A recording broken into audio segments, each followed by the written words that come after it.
le MAC Culture, Anne Lépine.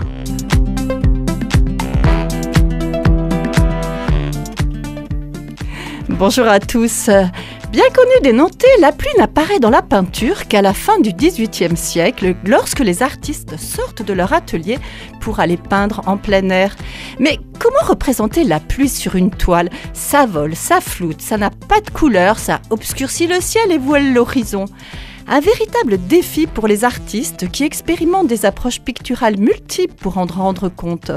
L'exposition Sous la pluie, peindre, vivre et rêver, qui a ouvert ses portes le 7 novembre dernier au Musée d'Art de Nantes, nous propose à travers 150 œuvres d'explorer ce lien intime et sensible que nous entretenons avec la pluie et qui fascine les artistes du début du 19e siècle. Bonjour Marianne Duboulet. Bonjour Anne Lépine. Vous êtes responsable des collections du 19e siècle au Musée d'Art de Nantes et commissaire de cette exposition Sous la pluie, peindre, vivre et rêver. Il faut quand même avoir beaucoup d'humour, je me disais, pour proposer une exposition sur la pluie à Nantes, parce que je pense qu'on n'a pas besoin d'aller dans un musée pour en faire l'expérience.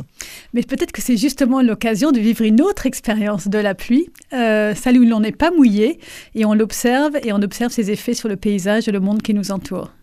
Parce que finalement, ce sujet qui nous semble si familier est arrivé, comme je le disais, assez tardivement dans la peinture. Comment vous l'expliquez ? Alors la pluie existe dans la peinture au XVIIe, au XVIIIe siècle, mais elle est souvent un élément de dramatisation d'un récit. C'est la pluie diluvienne dans les représentations du déluge, c'est une sorte de punition biblique. Elle peut aussi avoir une valeur morale dans les tempêtes marines, mais elle commence à exister par elle-même à partir du moment où les peintres sortent de leurs ateliers et l'observent pour elles-mêmes, ce phénomène météorologique assez puissant, passager, mais qui transforme totalement le paysage. Et alors eux-mêmes qui commencent à s'interroger sur leur pratique, c'est un double défi, traduire ce qui est invisible sans non plus s'arrêter à ce que pourra faire la photographie plus tard, un simple instantané. Donc aller au plus profond de leur pratique artistique et puis permettre d'aller plus loin, en fait. C'est aussi une manière de se dépasser dans leur pratique. Et ça devient un véritable motif de peinture. Elle existe pour elle-même. La pluie finit par exister pour elle-même en dehors de tout sujet. Et de même que la peinture de paysage existe pour elle-même finalement au XIXe siècle. Et la pluie en fait partie. Vous allez souhaiter dans cette exposition proposer aux visiteurs une expérience sensible, comme vous me disiez, peut-être appréhender la pluie différemment. On peut l'entendre d'ailleurs dans le titre, puisque c'est Sous la pluie, peindre, vivre et rêver. Parce que finalement, c'est un véritable portrait social, urbain, mais aussi poétique que vous proposez pour dépasser finalement ce défi purement pictural. La pluie n'est pas juste une expérience visuelle. Lorsque vous sortez dehors ou même dans la rue, en ville, dans la campagne, c'est une expérience multisensorielle. Vous entendez le bruit de la pluie, vous sentez l'odeur de la pluie, vous pouvez peut-être même sentir le vent sur votre joue, vous pouvez goûter l'eau de la pluie également. Donc c'est vraiment tous les sens sont mis en éveil, on souhaitait le mettre en avant. L'objectif des artistes également, c'est quand ils vont faire l'expérience de cette pluie en extérieur, ils vont chercher à la traduire dans leurs œuvres, ce ressenti de la pluie, ils vont chercher à l'exprimer et on souhaitait que le public, quand il visite l'exposition, en retour, ressente également ceci à travers le biais de l'œuvre de l'artiste. Enfin, le XIXe siècle, c'est le siècle des transformations des villes, la modernisation des villes. Vous avez des pavés, des trottoirs, des égouts. Donc l'expérience de la pluie est complètement transformée. Vous n'avez plus un torrent de boue que vous devez traverser dans les villes, mais des pavés. Vous vous abritez sous un parapluie et il se passe quantité de choses sous un parapluie. C'est également un marqueur social, selon que vous soyez trottin, ouvrière, jeune demoiselle de boutique, ouvrier ou alors bourgeoise ou élégante, vous ne porterez pas le parapluie de la même manière. Comment on peut flâner sous la pluie ? Vous avez souhaité aussi que le visiteur, finalement, il puisse déambuler dans le patio, comme le peintre, peut-être avec son chevalet qui va peindre en extérieur. Il n'y a pas véritablement de parcours fléché, il n'y a pas un début, une fin. Pourtant, il y a quand même, vous avez organisé peut-être l'exposition en 3 grands thèmes, en tout cas dans l'accrochage. Ces choix, vous les avez fait comment ? C'est à force de travailler la liste d'œuvres que certains sujets sont apparus. Et donc, il était évident qu'il fallait traiter la position de l'artiste en extérieur et comment le motif de la pluie apparaît et les différentes variations qu'ils en donnent. Et comment, au cœur même de la pluie, il y a un vocabulaire formel qui s'établit autour du trait, du point, de la goutte d'eau. Donc ça, c'était vraiment un élément important. Ensuite, la partie vivre, on est tous amenés à vivre sous la pluie au 19e comme au 20e et au 21e siècle.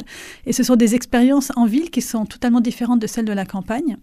Les passages couverts, les fiacres, les transports, l'urbanisation fait que l'effervescence de la ville, l'agitation de la ville ne s'arrête pas, même s'il pleut, même si on la déteste, même si elle nous agace. Oui, parce que depuis le début, on sent que vous avez le sourire, on sent que là, vous vous délectez et tout. Je suis pas sûre qu'on ait tous le même ressenti face à la pluie. La pluie se met en phase, en fait, avec nos états d'âme. La comtesse de Ségur l'a détestait absolument, puisqu'elle l'empêchait ses sorties quotidiennes. Et par contre, Bernardin de Saint-Pierre, le naturaliste, y trouvait de la volupté, puisqu'elle mettait tous nos sens en éveil. Et chacun d'entre nous a des expériences différentes de la pluie. Heureusement qu'il pleut pour nos cultures et nos jardins. Mais il est vrai qu'elle peut gâcher nos vacances et nos sorties. On reprend donc effectivement dans la première section, vous le disiez, c'est que vous intitulez l'artiste face à la pluie. Enfin, l'artiste face à la pluie, c'est ça, motifs et variations. Finalement, on comprend bien, et on l'a dit un petit peu, la difficulté pour l'artiste de rendre compte finalement de ce moment qui peut être très fugace, et en même temps qui transforme le paysage, modifie la lumière. Peut-on dire justement que c'est plus finalement une expérience sensible que va traduire l'artiste sur sa toile plutôt que finalement une réalité physique ? Il va chercher à faire les deux. Et c'est là où est tout le défi d'ailleurs. Et la réalité physique, c'est de voiler le paysage, comme vous le disiez tout à l'heure, obscurcir le ciel, projeter des ombres sur la terre. Et pour faire cela, ils vont tester leur pratique. Ils vont utiliser l'aquarelle, la peinture à l'huile sur toile ou la peinture à l'huile sur bois. Ils vont utiliser le dessin, l'estampe, la gravure, quantité de médias différents.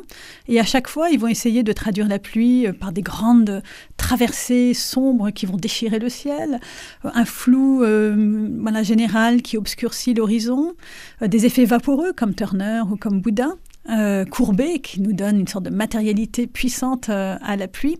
Donc chacun va essayer différentes manières. Donc on a un peu les pionniers qu'on pourrait imaginer au début du 19e siècle. Il y a les Anglais bien entendu comme Constable et Turner, mais parmi les Français on peut citer Pierre-Henri de Valenciennes, Georges Michel également, mais aussi Théodore Rousseau, le fondateur de l'école de Barbizon. Donc tous ces peintres-là, ils essayent quantité de choses et on sent il y a une sorte de liberté dans leur manière de traiter la peinture qu'on ressent très bien dans l'une des œuvres de l'exposition d'ailleurs, L'orage sur la Seine de Georges Michel. On a un grand tracé comme ça, un grand geste puissant qui traverse la toile. Et puis, et ensuite, ceux qui vont développer, notamment les peintres impressionnistes comme Boudin, Monet, Courbet, mais également Pissarro, vont aller plutôt vers des questions de matérialité ou de vaporeux, voire même de dilution. Avec Whistler, on a une œuvre dont on ne sait plus très bien où est le ciel, la mer et la plage. Tout se dissout dans une sorte de nuage vaporeux d'eau et de lumière. Vous parliez de Courbet, justement, il y a un tableau de lui, et vous disiez que là, c'était vraiment... On ne l'attendait pas dans cette technique-là. Tout à fait. Généralement, Courbet, c'est le peintre du réel, c'est l'homme, le paysan mis à l'honneur qui devient une figure d'histoire. Ce sont des corps massifs, ce sont des scènes assez abruptes. Et là, d'un seul coup, il va découvrir les paysages de mer, les trombes marines. Lorsqu'il va aller en Normandie, il va retrouver Boudin, d'ailleurs, Monet et Whistler. Et c'est un sujet qui va vraiment l'impressionner au plus haut point. Il va traduire une sorte de ce voile gris des trombes marines, il va les transformer en voile matériel gris qui obscurcit complètement l'horizon. Et en même temps, il travaille au couteau, comme on le connaît, il a d'ailleurs été critiqué pour cela, la vague qui s'écrase sur la plage devant. Il y a des jeux de lumière extrêmement puissants et subtils en même temps qui font des allers-retours entre ce premier plan lumineux avec cette écume qui arrive sur la plage et puis ce vaporeux gris et matériel en même temps qui tapisse le fond de la toile avec plusieurs lectures différentes en premier, deuxième plan et troisième plan. Une œuvre vraiment, vraiment extraordinaire.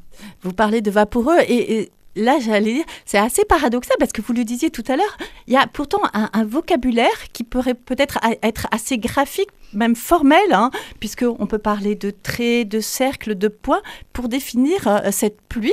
Est-ce que c'est effectivement l'influence de ces estampes japonaises? Il y en a pas mal qui sont présentés dans cette exposition, qui formalisent ce vocabulaire qui peut être effectivement à l'encontre de la manière dont vous veniez justement de nous décrire ce tableau de Courbet. Alors c'est très nettement une autre proposition qui est faite aux peintres de la deuxième moitié du XIXe siècle qui vont collectionner ces estampes japonaises.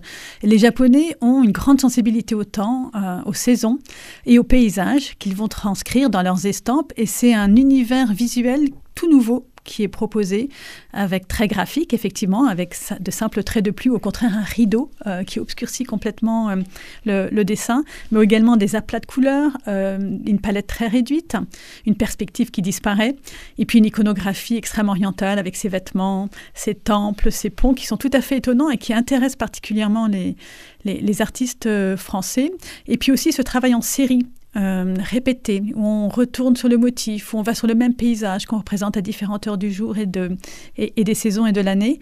Donc ça interpelle vraiment les artistes qui vont le réinterpréter à leur manière. Hein. C'est pas du tout, l'idée n'est pas du tout de reprendre de manière stricte cette proposition. Au contraire, ils vont se la réapproprier et on a des œuvres absolument extraordinaires de peintres impressionnistes comme Félix Buot, Félix Bracquemond, qui vont travailler l'eau forte et l'estampe, mais également Édouard Manet, qu'on n'attend pas du tout à cet endroit-là, et avec des systèmes de hachures, des espaces laissés vides, ce fameux trait, ce point lorsque la goutte heurte le sol, ou alors ces cercles concentriques, lorsque la goutte tombe dans une mare et crée ces fameuses gouttes concentriques. Donc il y a tout un sorte de vocabulaire comme ça qui s'instaure, qui va être repris par différents artistes tout au long du deuxième moitié du 19e et puis 20e siècle. Et la goutte d'eau, elle va particulièrement intéresser les photographes, des photographes pictorialistes de la fin du 19e, mais aussi ceux des années 30. Cette forme, cette goutte d'eau qui s'écrase sur une vitre, qui voile le paysage qui est derrière, qui fait des effets de flou et de presque net. Et alors pour les photographes, c'est du pain béni, si je puis dire. Ils vont adorer travailler sur ces effets de proximité et d'éloignement, de transparence, de lumière.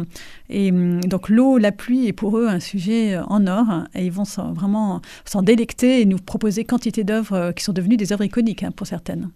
Vous parliez, on commençait en disant qu'effectivement, ce motif de la pluie est venu parce que les peintres sont sortis de leurs ateliers, ils sont allés en plein air. Et pourtant, il y a peut-être le phénomène inverse au XXe siècle, où au contraire, certains artistes, eux, ils sont retournés dans leurs ateliers pour finalement recréer la pluie. La pluie, comme on disait, ça devient véritablement un motif en lui-même. C'est ça j'ai trouvé vraiment intéressant au cours de mes recherches, c'est d'observer comment ces peintres du début du 19e sont vraiment des observateurs, vraiment avec une grande acuité, ils observent le phénomène météorologique avec une grande acuité, et comment les artistes du XXe siècle retournent dans leurs ateliers et deviennent faiseurs de pluie. Donc on a deux œuvres comme ça qui sont intéressantes à citer. Anna Eva Bergman, qui crée quasiment des gouttes, en fait, à partir de modeling paste, une sorte de pâte à modeler, qu'elle écrase sur sa toile. Donc elle redonne ces trois dimensions à la goutte d'eau. Oui, qui capte la lumière. Hein. Et qui capte la lumière, puisqu'elle va les peindre de couleurs à partir de peinture or et argent. C'est comme une sorte de pluie d'or qui tomberait sur le sol. Il faut savoir qu'Anna Eva Bergman, elle vit à Antibes à ce moment-là, donc les pluies du sud n'ont pas le même impact que les pluies de l'ouest probablement, mais elles arrivent en plein été. Une pluie est une bénédiction quand vous êtes dans le sud de la France. Et puis Hans Hartung, qui lui fait encore une autre proposition. Il utilisait des pulvérisateurs pour vignes. Et il les remplissait de peinture acrylique et de pigments qu'il projetait ensuite sur la toile avec ses assistants. Et là, il devient vraiment véritablement créateur de pluie qu'il projette sur sa toile. Alors avant de continuer notre déambulation dans l'exposition et de voir comment la pluie finalement modifie la ville, comme on disait, et peut être un marqueur social, je vous propose de l'écouter, cette pluie, sous les notes de piano de Vanessa Wagner, qui interprète tout simplement Rain.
La pluie met en éveil tous nos sens et c'est bien une exposition sensible que nous propose le Musée d'art de Nantes avec Sous la pluie, peindre, vivre et rêver. Exposition dont nous parlons aujourd'hui dans le MAC Culture avec Marianne Duboulet, la commissaire de l'exposition. Donc après le paysage, vous proposez une deuxième section, Vivre avec la pluie, effet de parapluie. On voit bien dans les œuvres présentées que le parapluie est vraiment un motif important au XIXe siècle. Il a une forme tout à fait extraordinaire, le parapluie. Il a une structure assez nervurée, avec ses baleines. D'autant plus qu'au XIXe siècle, il est vraiment très, très nervuré. Et c'est une demi-sphère sous laquelle on peut s'abriter. Il est souvent de multiples couleurs. Aujourd'hui, nos parapluies sont souvent assez ternes. Mais à l'époque, ils peuvent être de toutes les couleurs, de tout matériau, soie, coton, lin.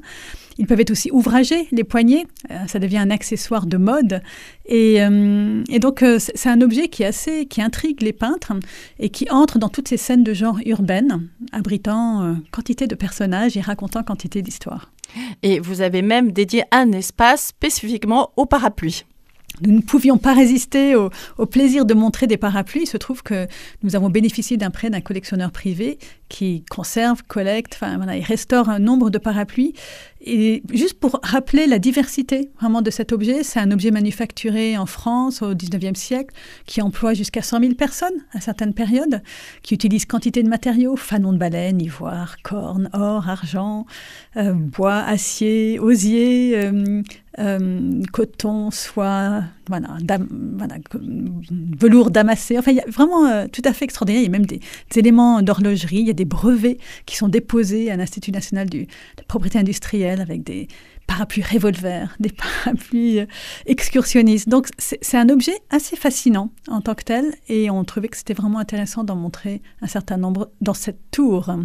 Oui, un objet fascinant, mais c'est justement un objet qui n'est pas seulement un moyen pour s'abriter de la pluie, c'est aussi, on l'entend dans la diversité de tout ce que vous énumérez, un véritable marqueur social. Complètement, selon que vous soyez une jeune demoiselle, un jeune trottin. Vous savez, les petits trottins, c'était ces jeunes demoiselles de boutique qui transportaient les robes et les chapeaux de ces dames, des élégantes, dans des boîtes en carton et qu'elles devaient ensuite emmener. Donc, elles trottinaient dans Paris pour déposer toutes ces robes et ces vêtements. Et s'il pleuvait, elles doivent tenir leur parapluie d'un côté, tenir la boîte de l'autre. Elles ne peuvent pas soulever leurs jupes comme le font les élégantes et donc salissent le bas de leurs vêtements. À l'époque, vous n'avez pas de machine à laver. Donc, c'est long à sécher également. Donc, il y a tout un enchaînement d'événements qui font que ça devient inconfortable pour vous. Alors que l'élégante, elle assortit son parapluie à sa tenue. Elle peut soulever sa jupe d'un léger mouvement de poignet, comme on peut voir dans un certain nombre d'œuvres présentées dans l'exposition. Et finalement, le parapluie parachève sa silhouette, la silhouette corsetée avec les crinolines et les grandes robes. Et bien, vous retrouvez ça dans le motif du parapluie. Elles sont gantées, elles sont vraiment couvertes d'accessoires qui mettent en valeur. Donc, sous la pluie, vous restez élégante, quoi qu'il arrive.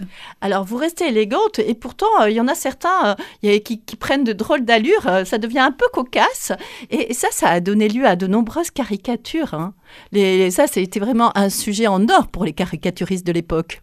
Les petites tragédies, là, les scènes tragiques-comiques de la pluie qu'on a tous vécues. Le parapluie qui se retourne, les sorties sportives qui se terminent sous l'eau. Donc, effectivement, Honoré Daumier, par exemple, s'en régale, s'en délecte et son trait acéré montre tous les travers de ces petits événements sous la pluie, en se moquant de ses congénères, allègrement, qu'ils soient touristes à Paris, couples qui se chamaillent, enfants qui s'abritent sous les jupes de leur mère. Il y a quantité de possibilités de s'en amuser. Une troisième section donc, dans cette exposition est consacrée à la ville sous la pluie, métamorphose et miroitement. On en parlait un petit peu tout à l'heure parce que finalement la pluie transforme la ville et la pluie a fasciné les artistes et notamment, vous le disiez, les photographes, ceux notamment du mouvement La Nouvelle Vision. Finalement, quelle différence? Parce qu'eux aussi, en fait, ils ont pu sortir parce que les appareils photo devenaient plus légers et eux aussi sont allés dans la rue et ont pu photographier des scènes de la vie quotidienne. Quelle différence vous faites finalement entre cette approche de la pluie des photographes et des peintres?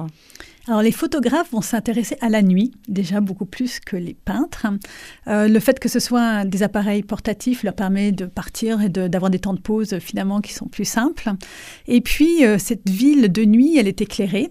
L'électricité, les lampadaires font en sorte que la ville est éclairée. Et ils vont s'intéresser à des motifs urbains, au mobilier urbain, qui peut être un banc, un lampadaire, qui peut être la trame des pavés, la courbure d'un trottoir, les lignes verticales de la ville ou de la modénature d'un bâtiment. Et puis, l'eau sur les bitumes ou sur les pavés crée des effets totalement différents, quasiment plastiques. Et vous avez des noirs vibrants, des blancs éclatants. Et ces contrastes entre ce noir et ces blancs fascinent ces peintres. On a encore des effets de brillance aussi, qui les intéressent tout à fait. Et la ville est quasiment déserte, avec juste parcouru de quelques passants.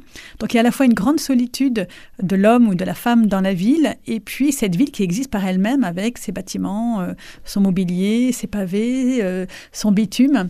Et elle devient complètement transformée, elle devient la source d'un imaginaire. Il s'intéresse aussi à des champs et des cadrages beaucoup plus resserrés, sur quelques mètres carrés, là où les peintres vont partir sur des grandes perspectives immenses qui vous font plonger dans la ville. Et là, c'est vraiment des champs beaucoup plus resserrés qui se rapprochent parfois même de l'abstraction, quasiment.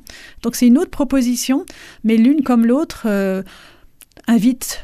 Voilà, on pourrait imaginer à la mélancolie, mais ça pourrait être des musiques plus syncopées comme le jazz des années 30. C'est chacun, la pluie a cela d'assez magique, c'est que chacun est libre de partir, de vagabonder dans son propre imaginaire.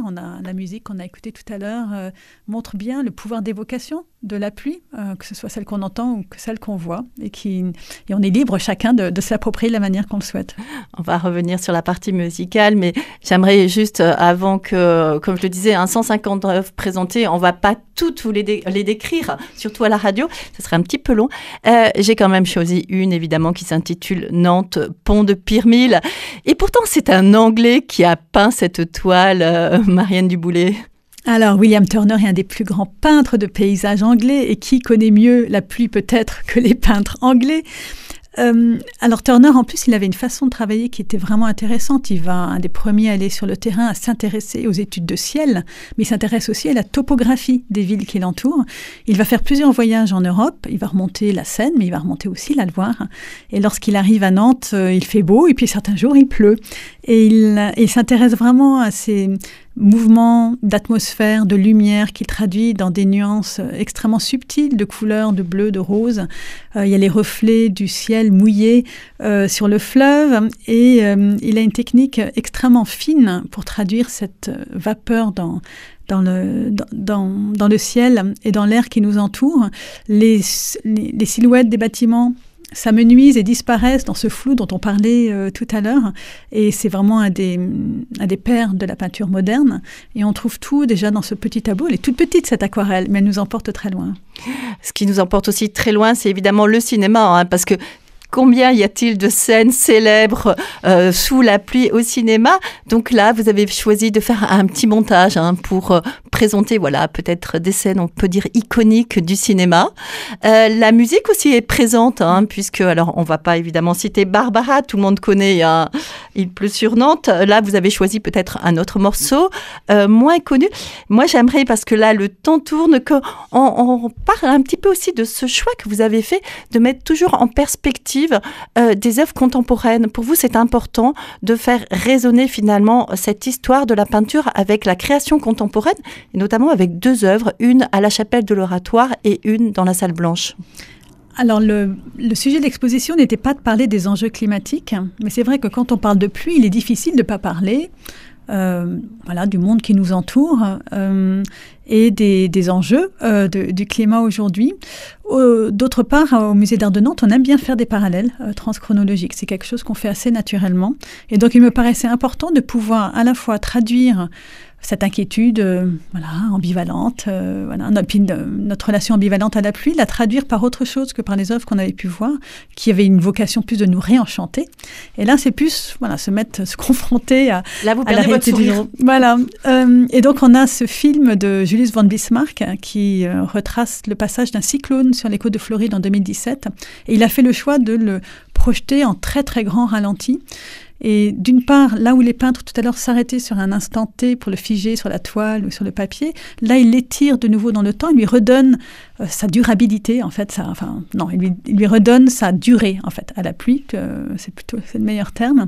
Et puis, c'est des images apocalyptiques qui nous sont proposées, qui sont à la fois fascinantes. On est assez fasciné par ce drame qui se déroule devant nos yeux et dont on est juste spectateur, mais qui est en même temps beau esthétiquement. Il a une qualité d'image qui est assez extraordinaire.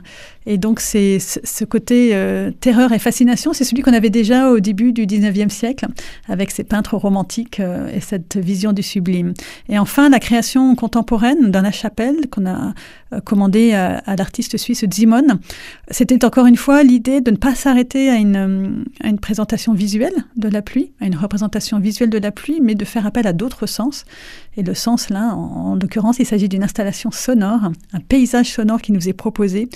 Et donc là, par le jeu de battements, de frottements sur des petites balles de coton, sur des boîtes en carton, Simone nous invite à la fois à avoir un regard sur le monde qui nous entoure, mais aussi à l'introspection à laquelle peut nous amener le son de la pluie.